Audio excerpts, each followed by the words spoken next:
Mura na siya melted tableya. Pwede ka rin. So, pwede na. Yung mga natanon. You can taste it. That is 100%, ha? Nag-melt ng may kailangan himuon. And these are some of the products that we make sa ato ang kuan. Medyo pait-pait, pero you have that na siya taste nga mura na siya na flavor. No, depende na og asa nimo gitanom ang imuhang kakao. Ang imuhang beans. Kay ang beans, ang kakao magdepende sa kinsay silingan niya nga plant. Kay katong asa gikan ang pollinator, no mat siya mo dictate sa imuhang lami and also sa kanang gitawag nato variety kay varietal man ning kakao no nangaman siya mga klase. Ito ka na mga sultiwan nila kung parang high blood ko ng kakao, kung labi na kung magtableya. Di na tinuod. Ang ato ana is ma-high blood ka kung daghan kay sugar. So, of course, ang sugar is not good or too much.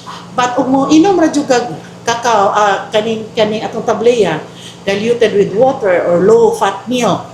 Unya kamay ra jud kaayong sweetener imong ibutang. That is very good for the body. Maso kung mo inom ka, mukaon ka o pure gyud nga kining kana yung nibs, katuyihang beans. There are some varieties na wala gid siya pait. Like kanang gitawag na Criollo, katong pinakamahal nga beans, no klase gyud niya wala gyud siya pait. And if you are going to ferment it well, mawala gyud na siyang pait. Naa siya mo puli nga flavor.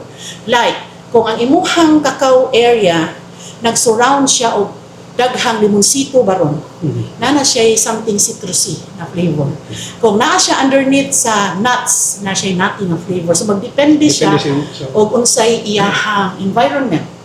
So, but on the other hand sa Mambin is, kuhan siya, kanang mas healthy pa nun kung mo... Yeah, kaya naman na siya, mga properties. Like ang properties niya, number 1, gitawag og vasodilator, no? Kanang nakapa-relax siya sa imuhang mga arteries and veins. So kung relax ang imuhang arteries, meaning kuan, kining dili ka ma-high blood. Wala kay kanang pressure nga gamay itong imuhang mga agianan daloy sa imuhang dugo. And then number 2 is relaxant. Mo-relax man ka na, mabitaw na mo-release siya happy hormones, mukha kang chocolate.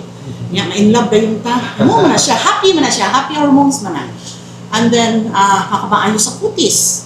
Well, kanang may yung ta, di ba, na may mga lotion nga with cocoa butter. So kung ang imuhang tableya, with full cocoa butter, intact pa ng cocoa butter, kaya kanina kung ginahimo na turong chocolates nga, commercial chocolates in bulk nga pagka-prepare, itangkasan na siya cocoa butter, kaya mas mahal man ang cocoa butter than mabaligya ka chocolates.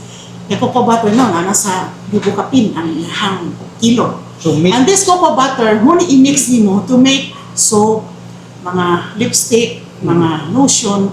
So very good siya for the katubang mantika di kakao sa una.